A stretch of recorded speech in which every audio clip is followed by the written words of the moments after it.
Hello friends, in this video I am going to discuss about dimensions of ethics.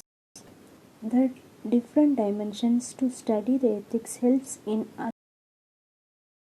at ethical decisions during complex situations. These varied approaches to ethics look into the question of how ethical action is determined. Human beings are confronted with situations wherein their decisions about actions may lead to opposed and perhaps equally unwelcome alternatives. There are many dimensions of ethics. Let's discuss about 5 approaches under this. First one, utilitarian approach. Second, right-based approach. And third, fairness or justice approach. Fourth one, common goods approach. Fifth one, virtue approach. Let's discuss one by one. First, start with utilitarian approach. In this, utilitarianism was conceived in 19th century by German Bentham and John Stuart Mill to help legislators determine the law which were morally correct and better. According to them, ethical actions are those that offers the greatest balance good over evil.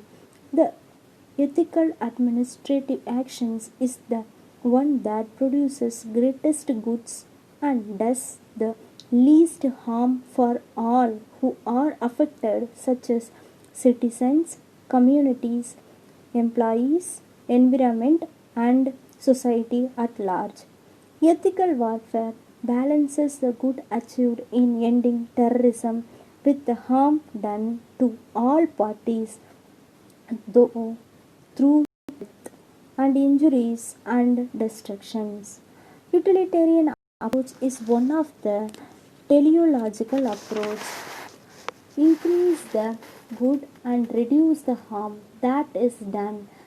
To scrutinize an issue using the utilitarian approach, the people first identify the various courses of action available to us.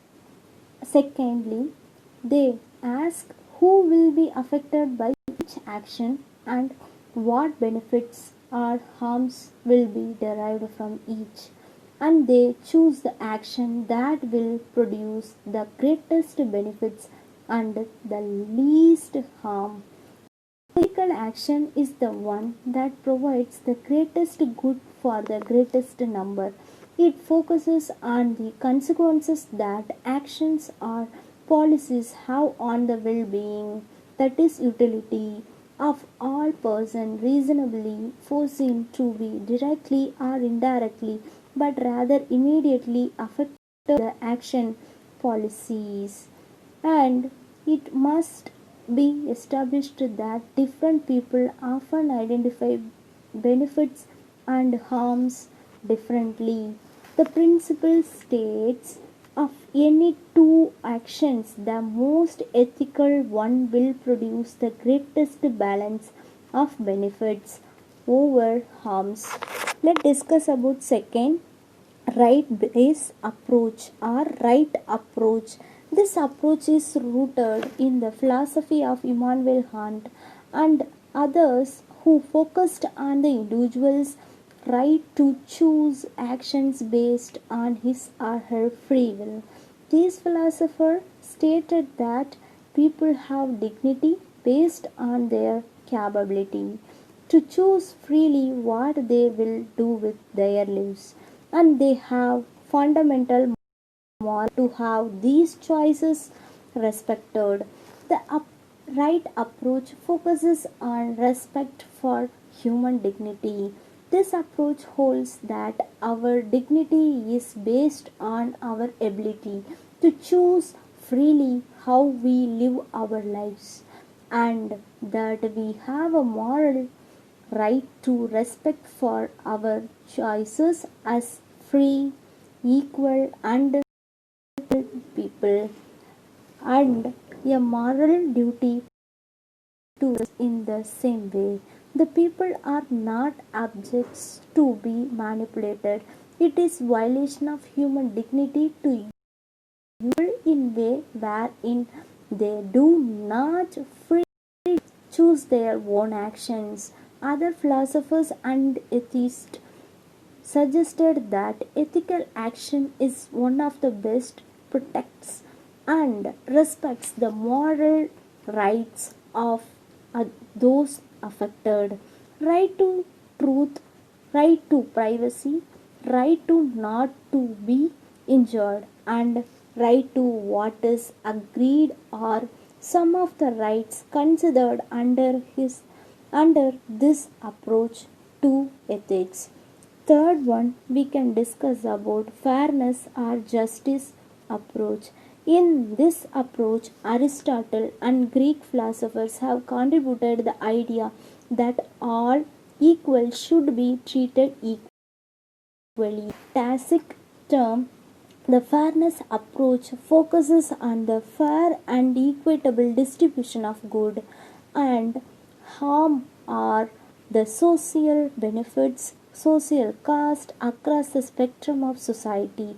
It starts with the principles that all equal should be treated similarly, and those who are unequal due to relevant differences should be treated differently in a manner that is fair and proportionate to or commensurate with their difference. The roles suggested the idea of original position, a mental exercise whereby a group of rational people must establish a principle of fairness, such as the distribution of income without knowing beforehand where and the resulting packing order they will end up themselves.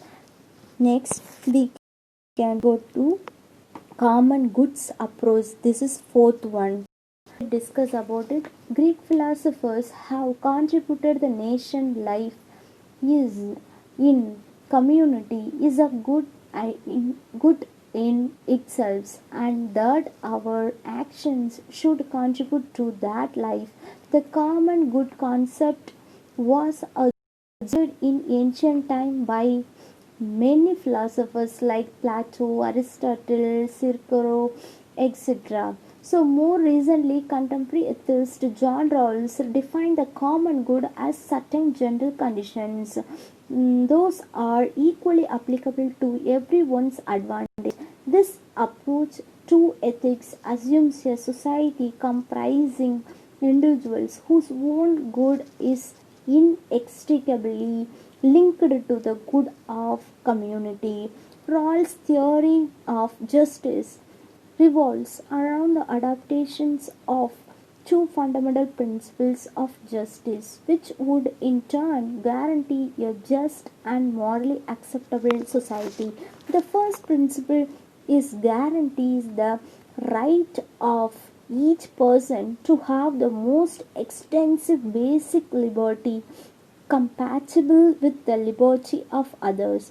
The second principle states that social and economic positions are to be to everyone's advantage. Second one for open to all. In this approach, the focus is on ensuring that the social policies, social systems, and institutions and environments are beneficial to all. For example, you can take some common goods to all include affordable healthcare, effective public safety, peace among nations, a just legal system, and an unpolluted environment. Finally, we can conclude the virtue ethics. This is the fifth one. So, in this ethics, we also primitive approach. So, this is very primitive approach in which ethical actions are to be consistent with certain ideal virtues that provide for the full development of our community or the humanity. So the virtual ethics to to assume that if there are certain ideals towards which we should strive offer overall development of humans. So these virtues are dispositions and habits that enables us to act according to the highest potential of our character and on behalf of values like truth and beauty, honesty, courage, compassion, generosity, tolerance, love, fidelity, integrity, fairness, self-control and prudence are examples of virtues. In dealing with an ethical problem using the virtue ethics, people might ask, what kind of persons should I be? What will promote the development of character within myself, within my community? So they are asking multiple questions. This approach focuses on attitudes, dispositions, or character traits that enable us to be act in ways that develop our human potentials. To be noted that different communities may identify differing virtues. The principle states what is ethical is what develops moral virtues in ourselves and our communities. That's all for this session. We can conclude our session. Thank you, friends.